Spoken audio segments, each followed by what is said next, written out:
Jumlah muslim di Australia mengalami peningkatan. Semakin banyaknya muslim di negeri kanguru itu secara otomatis menghajatkan adanya masjid-masjid baru. Namun demikian mendirikan masjid baru bukanlah hal yang mudah. Maka membeli gereja untuk dialihfungsikan menjadi masjid menjadi salah satu solusi di negara persemakmuran itu. Di Brisbane misalnya saat ini terdapat 10 masjid. Beberapa di antaranya adalah pengalihfungsian gereja menjadi masjid. Sebabnya tidak lain adalah membeli gereja lebih mudah daripada membangun masjid baru. Gereja-gereja yang tidak dipakai dan tidak dikunjungi oleh pemeluk Nasrani itu dibeli kaum muslimin. Setelah itu atribut Kristen seperti salib, patung, Yesus dan lain-lain dibersihkan. Juga dilakukan renovasi secukupnya. Hingga bisa untuk salat jamaah dan aktivitas ibadah lain oleh muslim Australia. Proses alih fungsi gereja menjadi masjid ini jauh lebih mudah daripada pembangunan masjid baru, terlebih setelah terjadinya peristiwa 11 September 2001. Ketua Program Pembangunan Masjid Algestar Brisbane, Abdul Rahman Din, menyatakan bahwa proses pembangunan masjid baru terkendala oleh keberatan sebagian masyarakat yang kurang memahami Islam sehingga perizinan pendiriannya mengalami kesulitan. Yang dikhawatirkan mereka biasanya soal parkir. Ada juga yang mengira pendirian masjid akan menimbulkan kebisingan karena setiap azan akan menghasilkan suara layaknya gereja membunyikan bel. Mereka takut masjid membunyikan bel atau azan 5 kali sehari secara nyaring. Dan kami bilang kami tidak akan seperti itu, ujar Din. Kenyataan ini membuat Muslim Australia, khususnya panitia pembangunan masjid, termotivasi untuk lebih mendakwahkan Islam agar warga Australia semakin paham tentang Islam. Diharapkan tidak hanya mempersilakan pembangunan masjid. Warga Australia juga akan semakin banyak yang masuk Islam. Kesempatan ini terbuka lebar karena seperti penjelasan Din, sekitar 9 dari 10 orang Australia tidak mempraktikkan agama yang mereka anut. Tapi mereka akan berkata kepada kita sebagai Muslim, saya tidak mempraktikkan agama, kamu mempraktikkan ajaran agama kamu dan saya menghormati kamu atas itu. Dan di Leverton, Melbourne terdapat banyak tempat tinggal warga Indonesia yang mayoritas dari Minangkabau, Sumatera Barat.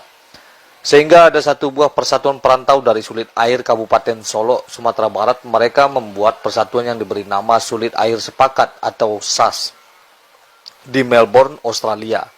Sebagian profesi mereka adalah pebisnis.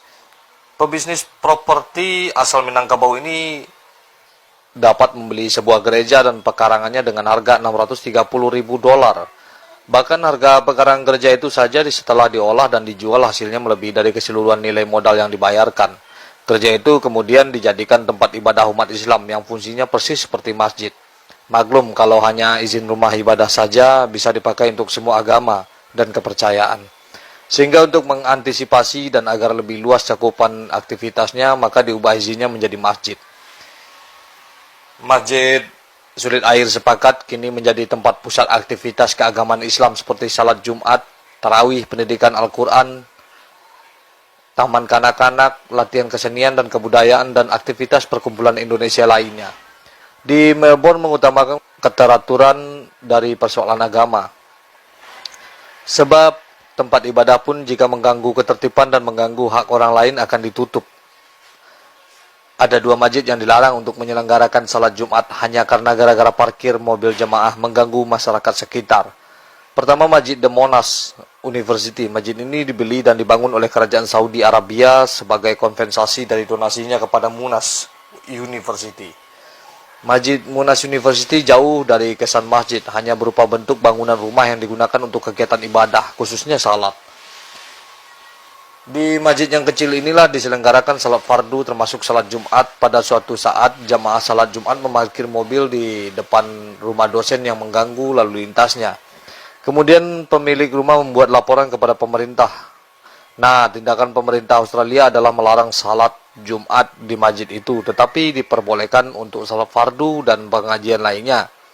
Kemudian pelaksanaan salat Jumat dilaksanakan di lapangan bola basket dengan cara menyewa setiap hari Jumat.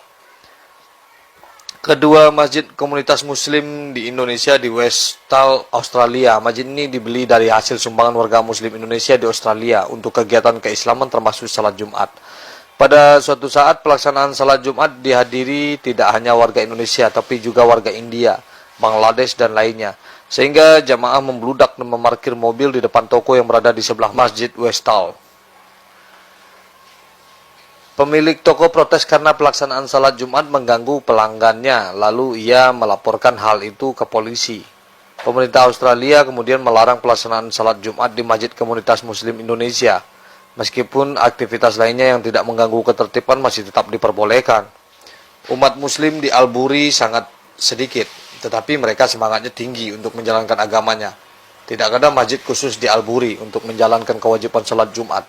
Namun semangat itulah yang membuat kreatif warga Muslim yang menyewa tempat tinggal di pinggir jalan raya dan bagian depannya memanjang seperti toko, merelakan bagian depannya itu digunakan untuk ibadah salat Jumat dan salat tarawih.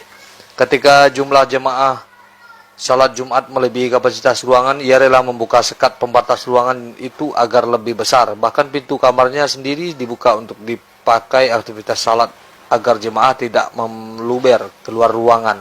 Jemaah tempat ibadah ini adalah umat Muslim asal dari beberapa negara yang sedang belajar atau bekerja di Albury. Semoga masjid yang didirikan oleh Sulid Ais Pakar ini tidak seperti masjid yang ditutup di daerah Australia itu. Semoga jaya orang Minangkabau membuka peradaban Muslim di Australia. Amin.